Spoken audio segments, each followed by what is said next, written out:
ఒక అడవిలో ఒక పావురాల గుంపు ఉండేది. ఒకరోజు ఆ పావురాల గుంపు ఒక చెట్టు మీద వాలగా వాటికి చెట్టు కింద నూకలు కనిపిస్తాయి. నూకలు చూడగానే పావురాలన్నీ వాటిని తినాలని అనుకుంటాయి.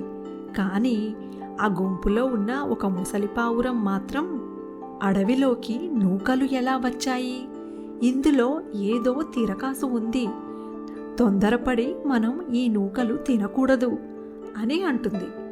అసలు మనకు తిండి గింజలు దొరకడమే కష్టం. అలాంటిది దొరికిన వాటిని తినకుండా వదులుకోవడం మూర్ఖత్వం.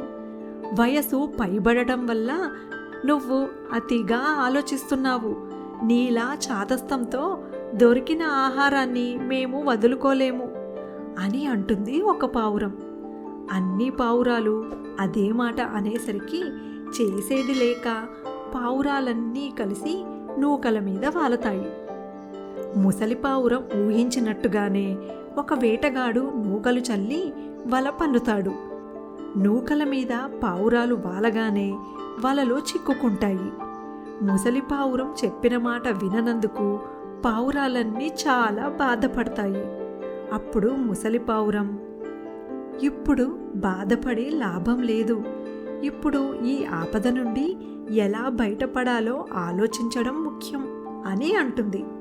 మరి కాసేపట్లో వేటగాడు వస్తాడు. వేటగాడు వచ్చాడంటే మన ప్రాణాలు పోవడం ఖాయం. కానీ ఈ లోపల మనమేం చేయగలం అని అంటుంది ఒక పావురం. అప్పుడు ముసలి పావురం, నా వద్ద ఒక ఉపాయం ఉంది. మీరు అందరూ కలిసి చేస్తామంటే చెబుతాను అని అంటుంది. ఒకసారి నీ మాట వినక ప్రాణాల మీదకు తెచ్చుకున్నాము. నువ్వు చెప్పింది తప్పకుండా చేస్తాము అని అంటాయి అన్ని పావురాలు. నాకు ఒక ఎలుక మిత్రుడు ఉన్నాడు. మనం అతని వద్దకు వెళ్ళామంటే మన వల తాళ్ళు కొరికి మనకు సహాయం చేస్తాడు అని అంటుంది ముసలి పావురం. కానీ మనం ఆ ఎలుక దగ్గరకు ఎలా వెళ్ళగలం? మనం వలలో చిక్కుకున్నాం కదా అని అంటుంది ఒక పావురం. దానికి కూడా నా వద్ద మరొక ఉపాయం ఉంది. మనందరం మన మీద మనకు నమ్మకం ఉంచుకొని అందరం ఒకేసారి ఎగిరామంటే వలతో సహా ఎగిరిపోవచ్చు అని అంటుంది ముసలి పావురం. ముసలి పావురం చెప్పినట్టుగా పావురాలన్నీ కలిసి ఒకేసారి ఎగిరి వలతో సహా వెళ్ళి ఎలుక దగ్గర వాలతాయి. ముసలి పావురం స్నేహితుడైన ఎలుక వల తాళ్ళన్నీ కొరికి పావురాలని వల నుండి విముక్తి చేస్తుంది. పావురాలన్నీ ఎలుకకు ధన్యవాదాలు తెలుపుతాయి.